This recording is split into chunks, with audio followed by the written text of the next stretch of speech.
afternoon. Welcome to GrainTV. My name's Cody. This is Logan Burgess. Today is Friday, March 16th for the weekly wrap-up. Logan, why don't you go through the overall changes this week? I know we had grains popping.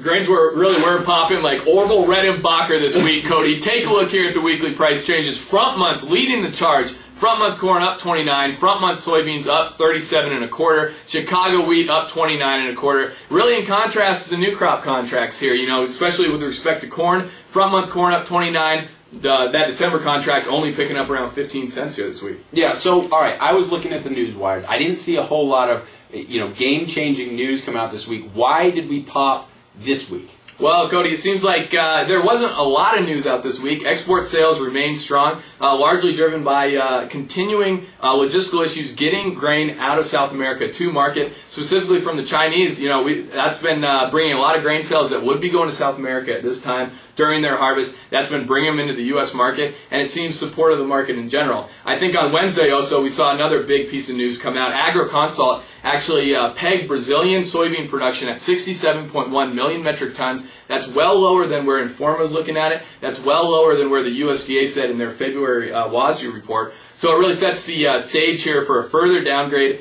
in the WASDEs to come here. And it really seemed like it was supportive of the market here in general. I know that kind of wraps up what we saw in the futures market here. If for producers out there right now, they need to keep their eye on the prize. March 30th is the big day to keep their eyes on. Planning intention report. We got a lot of cash market data here at Grain Hedge, Cody. I know you looked at that a little bit earlier today. Take us through what you found. You found some interesting things. Yeah. Well, what we looked at is actually the revenue potential for corn compared to the revenue potential for planting soybeans. And what we did is we took the county average across the U.S., each individual county average yield. We multiplied that by the average cash price that we saw for new crop corn and new crop soybeans. We compared the two, and what we saw is, we compared 2012 to 2011. What we saw was that corn not profitability, but revenue has declined by $31 per acre, while soybeans, on average across the U.S., has declined only $12.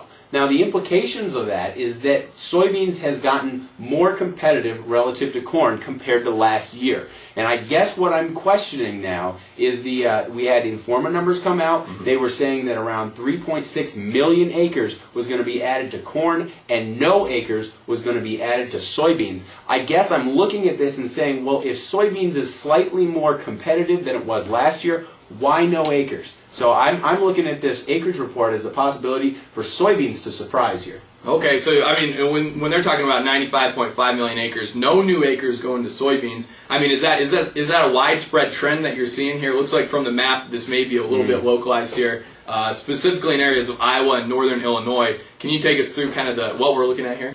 Yeah, there are definite regional variations in our findings, and if you take a look at the map, what this map is showing you is the relative increase in soybean revenue compared to corn revenue. So in the western part of the Corn Belt, you're seeing corn continues to be very competitive. However, there's areas like southeastern Iowa and northern Illinois where soybeans have improved over $35 an acre relative to corn revenue. I guess what I'm saying here is that if we get switches in this kind of core, high-yielding part of the country, maybe we really have to question the trendline yield that they have out for corn. Yeah, that really is interesting. I guess, there is a lot of segmentation in this market right now. If you're a producer out there and you're watching GrainTV and you're thinking, we're totally off our rockers here, hit us up, graintv@gmail.com. Tell us what you're seeing on the ground in your local market there. I think kind of the big story here, March 30th is the day to keep your eye on. At GrainTV is where you can find us on Twitter. We'll be tweeting as other private analysts come out as we approach that March 30th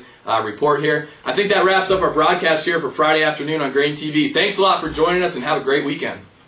Same.